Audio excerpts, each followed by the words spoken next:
All right, hey, I just wanted to check in because I finished another book, the fourth Wheel of Time book, The Shadow Rising by Robert Jordan. And this is a chunky, big book. Uh-oh.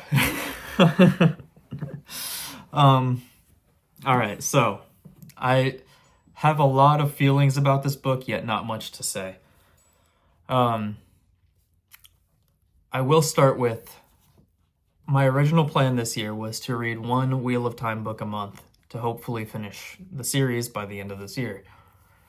After reading The Shadow Rising, I've decided I need to have breaks in between these books. There is no conceivable way of me reading through this series one a month and enjoying my time with it, let alone caring about the plot in any sort of way. I will start by saying that the overarching story of The Wheel of Time and of this book is really good. 5 out of 5, honestly, in terms of the story and the character plots and where I feel the series is going and this big battle that's coming and a battle that happens in here and fights that happen in this book. That being said, the way this book is written makes me want to die every time I flip the page and realize it's not the end. The pacing is just god awful. Maybe it's just me being dumb, but I felt like so many of the conversations were just the same conversation happening for chapters sometimes. Specifically among like Nynaeve, Elaine, Egwene, all of the women are written really, really poorly, and they're all so boring, I think. They're my least favorite part of the whole story, which is really unfortunate because there's so many cool things that I feel like the Aes Sedai could do, but every time it's on them, they're just talking and arguing about the dumbest shit. Regardless, some of the main points of this book I want to talk about is Rand is taking over his leadership and power of Tyr and taking over the Aiel army and kind of coming into this leadership and coming into this role as the Dragon Reborn.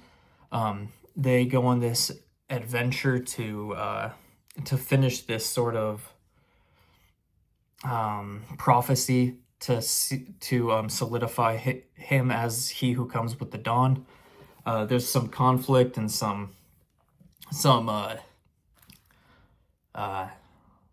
there's a man who claims he's the one who is actually he who comes with the dawn, and he has fake tattoos to prove it. And Rand proves himself by making it rain. And I'm being too harsh on this right now. Rand is tempted by Lanfear. Well, he's not tempted, but she does come and approach him about saying he needs to go to Shao Ghul and listen to the Dark One speak. And then there's Mat, who is pretty much just kind of walking around gambling and then following Rand throughout the story. At the beginning of the book, he's attacked by his playing cards while they're all gambling. The like pictures and the art starts to come out and attack him. That part's pretty cool.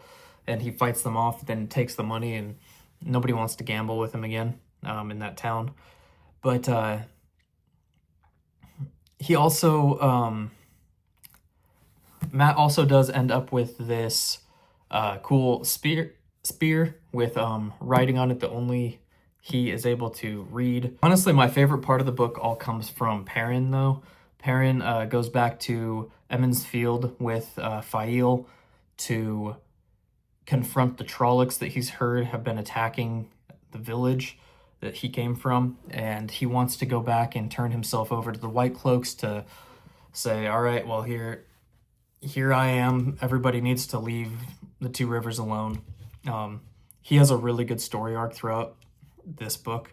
I actually, every time it was on him, I was the most excited. I think he became my favorite character.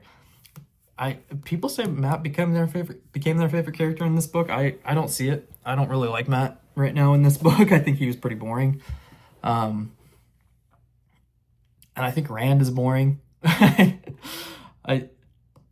the series is getting a little difficult for me. I'm not gonna lie. Honestly, most of it is the pacing. The pacing is really killer. Nothing happens in so many pages, and it's just. And I heard that it only gets worse over the next few books, so it's not easy to look forward to reading this series suddenly. But as I was saying about Perrin does become sort of a lord, like he's leading these battles against the Trollocs. He's defending the Two Rivers against attacks. He's commanding people. It's really cool to see Perrin coming into this leadership role as well. And it's a lot more interesting than watching Rand do it, where at one point they discuss how Rand wants to lower taxes and shit. And it's just not, I'm not as interested in that storyline right now as Perrin's. And then, like I said, Nynaeve and Elaine are chasing down Black Aja, and Egwene is learning how to traverse the dream world, which is actually really cool. I said that the women's stuff is pretty boring, which I do believe, but I think that the dream sequences stuff of going into the it's the dream world. I can't remember the name of it. I think that stuff's really interesting, and I really like the concept of it, and that's really cool. Overall, this book is like a 3 out of 5 for me, just because the overall plot's so good, but the way it's written is just really hard for me to read and care.